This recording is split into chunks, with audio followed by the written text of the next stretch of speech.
Welcome back جی. Programme دیکھ رہے ہیں سیاست اور پاکستان. ہمارے آج کے مہمان ڈاکٹر فرید احمد پراچا صاحب اور زید حامد صاحب. گفتگو ہماری جاری ہے جی. کل کا جو واقعہ لاہور لبرٹی مارکیٹ میں رونما ہوا جس میں فائرنگ کی گئی 12 مسلح افراد کی جانب سے اس کوچ پہ جس میں کہ Sri Lankan cricket team match کے تھرڈ ڈے ٹیسٹ میچ جو ہو رہا تھا وہاں پر زخمی ہوئے 6 کے قریب کھلاڑی. امپائر صاحب کو بھی اس میں زخمی ہوئے, ان کو بھی گولی لگی. اور اس کے علاوہ بہت سی قیمتی جانیں پولیس کے ان جوانوں کی بھی ضائع ہوئیں جو کہ وہاں پر سیکیورٹی اور اس والے سے متعین کیے گئے تھے. یہ وہی گراؤنڈ ہے جی 1996 میں جہاں سری لنکا نے آسٹریلیا کو ہرا کے ورلڈ کپ جیتا تھا اور اس کا سیمی فائنل سری لنکا نے جیتا تھا انڈیا کو ہرا کر کے. تو کیا یہ اس گراؤنڈ میں دوبارہ جب اتنے سارے رن سکور کیے تو کیا یہ انڈیا کو پسند نہیں آیا اور انہوں نے سوچا کہ اس میچ کو روک دیا جائے؟ کچھ سلسلے ایسے ہمیں نظر آتے ہیں جی. گفتگو مزید آگے جاری رکھیں گے. نومبر میں ممبئی میں زید صاحب پچھلے سال آپ نے اپنے پروگرام بھی کیا اس کے اوپر ایک ایسا سلسلہ رونما ہوا جو مجھے بڑی فوٹو کاپی لگتی ہے یہ والا انسیڈنٹ. اس کا بہت سے لوگ بے گناہ لوگ آئے سے جن کے ساتھ ہمیں بھی افسوس ہوا کہ وہ کی قیمتی جانیں ضائع ہوئیں اور ہماری حکومت نے بھی اس کو کنڈیم کیا, سارا کچھ کیا. لیکن ابھی وہ سلسلہ چلا ہی تھا کہ پورے کے پورے بھارتی میڈیا نے پاکستان کو اس کا الزام پاکستان پر ڈال دیا اور بڑا قیمتی وقت تھا وہ سارا کچھ سلسلہ تھا. حالانکہ ہم نے اس کو بعد میں ڈینائی کیا اور ٹیکنیکلی سپیکنگ گاڈ نوز کہ وہ کیا حقیقت ہے اور کیا نہیں. یہ سلسلہ بھی ایک اور ہوا جو ہمارے ملک میں ہوا اور اس کا الزام بھی پوری دنیا میں نے اس کو کنڈیم کیا. لیکن مکھرجی نے جو سٹیٹمنٹ دی انہوں نے کسی کے افسوس کا اظہار نہیں کیا. انہوں نے کہا جی پاکستان کے اپنے معاملات ہیں کیونکہ ان کی خود ہی پیدا کی ہوئی تنظیمیں ہیں, الزامات اس قسم کی, اور انہی نے یہ کام کیا. How do you see statement, what was دیکھیے ہی اپ ٹو؟ یہ تو ان کی بے شرمی ہے, ڈیٹو ہیں. لیکن غیر معمولی بات یہ ہے کہ دنیا کی پہلی مرتبہ یہ ہم دیکھ رہے ہیں کہ ایون بائسڈ اور پریجوڈسڈ اینالسٹ بھی, امریکن گورنمنٹ کا سٹیٹمنٹ یہ آیا ہے کہ یہ کارروائی ان لوگوں کی ہے جو پاکستان اور سری لنکا کے تعلقات خراب کرنا چاہتے ہیں. یہ یو ایس گورنمنٹ سٹیٹمنٹ. ٹھیک, بالکل صحیح. ایک انڈین ہارڈ کور اینالسٹ ہے جو کہ سخت پاکستان کے خلاف لکھتا ہے, بی رامن اس کا نام ہے. اس نے انالیسس کیا ہے کہ یہ کارروائی تامل ٹائیگرز کی لگتی ہے. دیکھیے دنیا کو معلوم ہے. ہم آج بات ایک تھوڑی سی اور کلیئر کرنا چاہیں گے. پاکستانی سمجھ نہیں رہے ہیں کہ پاکستان اور سری لنکا کے تعلقات کیا ہیں اور کیوں انڈینز کو آگ لگی ہوئی ہے اس وقت. بہت سی تاریخ ہماری ایسی ہے جو ہم نے بیان نہیں کی, وچ از آن گوئنگ آلسو. جس طرح پاکستان نے بوسنیا کی مدد کی تھی اس وقت کہ جب سربیا کے دہشت گرد اس کو بوسنیا کی مسلمان ریاست کو ختم کرنے جا رہے تھے بالکل, اور مسلمانوں کا بے دریغ قتل عام ہو رہا تھا, تو پوری دنیا میں اس وقت پاکستان نے ان کے لیے سٹینڈ لیا تھا. اور کیا لیا تھا وہ بھی خفیہ, کیونکہ ابھی اس کو بتایا نہیں جا سکتا. لیکن آج اگر آپ بوسنیا چلے جائیں تو وہ پاکستانیوں کے ہاتھ چومتے ہیں اس مدد کی وجہ سے, اس تعاون کی وجہ سے, اس خون کی, ہمارا خون ان کے خون کے ساتھ شامل تھا وہاں.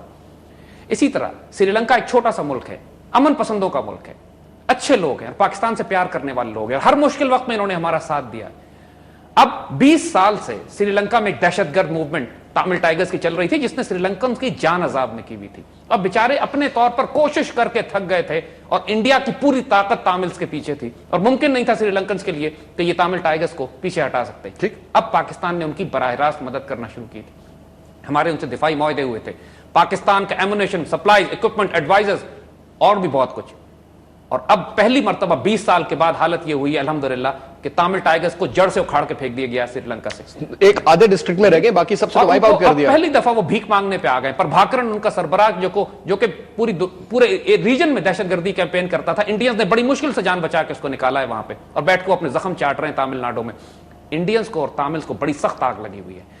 اور پاکستان کو اب اس پہ رسپانس کیا دینا چاہیے؟ دیکھیے ممبئی میں تو انہوں نے طوفان ہم پر برپا کر دیا جو کہ ہم پروو کر چکے ہیں کہ یہ خود لوگ انوالوڈ تھے. اس میں تو صاف صاف امریکنز بھی کہہ رہے ہیں, خود انڈینز کہہ رہے ہیں, اور پوری دنیا بھی کہہ رہی ہے کہ جو کامن کلپریٹ ہے, جو بینیفیشری ہے, جس کو فائدہ پہنچ رہا ہے وہ انڈینز ہیں. کیونکہ انڈینز کو اتنی مار پچھلے کئی برسوں میں نہیں پڑی جتنی ابھی پاکستان نے سری لنکا میں جا کے مارا ہے انہیں. ہم نے کرکٹ کے میدان میں نہیں مارا ہے ان کو, ہم نے جفنا کے بیٹل فیلڈ میں مارا ہے ان کو جا کے. ان کو پڑی ہے مار, کیونکہ انڈینز بھی وہاں پہ دوسری طرف تھے, تاملز کو بیک کر رہے تھے, اور یہاں سے ہم نے سری لنکنز کو بیک کیا. اور یہ لڑائی وہاں پہ سری لنکنز اور تاملز کے درمیان نہیں ہوئی ہے, پاکستان اور انڈیا کے درمیان ہوئی ہے. انڈینز کو تو آگ لگی ہوئی ہے. اب اس کا علاج ہمیں کیا کرنا چاہیے؟ Pending investigation. دیکھیے 1970 کا جہاز ایک اغوا کیا گیا تھا, انڈینز کو بہانا چاہیے تھا ایسٹ پاکستان کے اوور فلائٹس بند کرنے کا. بالکل ٹھیک. کشمیری مجاہدین نے کیا جو بھی سلسلہ, انہوں نے سزا پاکستان کو دی. میں کہیں لبرٹی کی انویسٹیگیشن, لاہور کی انویسٹیگیشن ہم بعد میں کریں گے. پہلا کام پاکستان کو چاہیے کہ انڈیا کی اوور فلائٹس بند کرے یہاں سے.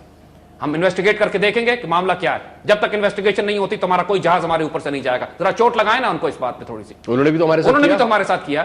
ہمیں کروڑوں کا نقصان بھی پہنچایا ہے, پوری دنیا میں ہم کو تکلیف کھڑا ہمارے ساتھ کون ہوا, پھر بھی سری لنکا, تب بھی سری لنکا ہمارے فیور میں کھڑا ہوا, اور ابھی بھی سری لنکا نے ہمارا ساتھ دیا ہے. ابھی بھی سری لنکا نے کہا ہے کوئی بات نہیں. فارن منسٹر کی کتنی پازیٹیو سٹیٹمنٹس ہیں, بالکل ٹھیک. لیکن it is time we teach India lesson. ان کی اوور فلائٹس بند ہونی چاہیے پاکستان سے, ٹریڈ بند ہونا چاہیے, انڈین چینلز بین ہونے چاہیے پاکستان میں. اب ہمارے تو بینڈ ہیں جی وہاں پر. پچھلے دنوں سیفما کے کچھ لوگ آئے ہوئے تھے, میرا ان کے ساتھ انٹرویو تھا, اور جو انڈینز تھے انہوں نے کہا جی ہم تو آپ کے چینل نہیں دیکھ سکتے. اگر انڈیا کے چینلز یہ گورنمنٹ بین نہیں کرتی ہے, پھر اس گورنمنٹ کو ہم کہیں گے کہ یہ پاکستان کی قوم کے ساتھ سنسیئر نہیں ہے, اور اس کے خلاف سول ڈس اوبیڈینس موومنٹ پھر ہونی چاہیے. جو پاکستان کے مفادات کا, عزت کا, آبرو کا اس کریٹیکل ٹائم پہ دفاع نہیں کر سکے, اس کو پھر اس حکومت کو اس ملک پر حکومت کرنے کا حق نہیں ہے. They lose their right to rule if they cannot defend the integrity and honor of this country. And this is the time. اور کوئی وقت نہیں ہوتا ہے, کرنچ ٹائمز ہوتے ہیں. پچھلے کرنچ ٹائم میں جب ممبئی کا حملہ ہوا تھا یہ فیل کر گئے تھے, یہ دوسرا ٹیسٹ آیا, اس میں اگر فیل کر جائیں گے there is not going to be third time for them. راجہ صاحب آپ کیسے دیکھ رہے ہیں اس پورے سلسلے کو؟ یعنی ایک بات تو یہ ایک اور رخ دیا ابھی زید صاحب نے بات کا. جی ہاں, ایک بات تو یہ بالکل جو آپ نے پہلے بھی سوال کیا تھا کہ بھارت ہمارا دوست کیسے ہو سکتا ہے. یعنی بھارت نے 3 جنگیں ہمارے اوپر مسلط کی ہیں. یہ مداخلت کی بات تو بڑا چھوٹا سا لفظ ہے کہ جی ہم اندرونی معاملات میں مداخلت کر رہے ہیں. انہوں نے تو ہمارے مشرقی پاکستان کو ہم سے علیحدہ کرنے کے لیے اپنی افواج داخل کی ہیں. یعنی پہلے انہوں نے مکتی بانی بنائی, پھر فوج داخل کی. بالکل درست بات. یعنی اتنی بڑی مداخلت پوری دنیا کی تاریخ کے اندر کسی ملک نے کسی ملک کے اندرونی معاملات میں نہیں کی ہوگی جتنی بھارت نے ہمارے اندرونی معاملات کے اندر کی ہے.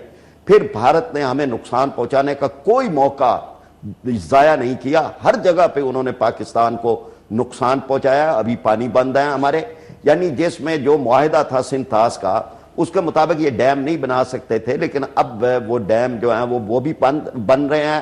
50 سے زائد ڈیم ہے کہ جو بنائے گئے ہیں کابل ریور کے اوپر. جی اور اس کے بعد ہمارا جو سندھ کا ہے, یعنی جس کے پانی کا ایک قطرہ بھی ان کو نہیں جانا چاہیے, اس کا وہ 35% پانی اب چوری کر رہے ہیں, اور باقی جو ٹنل بنا کے اس کو منتقل کر رہے ہیں. تو یہ پاکستان کو ریگستان میں بدلنے کی ایک پوری سازش ہو رہی ہے.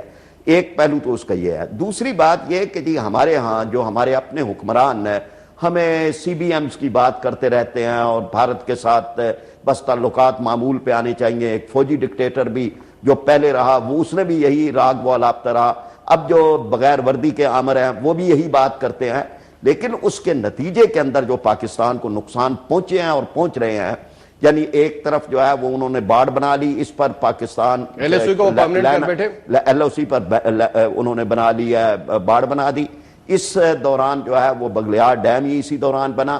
اس دوران یک طرفہ فائر بندی جو ہے وہ پاکستان نے یک طرفہ فائر بندی قبول کر لی. اسی دوران ہم نے جہاد اور دہشت گردی کا جو ایک فرق ہم بیان کرتے تھے دنیا کو, اور جو تحریک آزادی ہے اس کا اور دہشت گردی کے درمیان ایک فرق تھا, وہ اس فرق کو ختم کر دیا.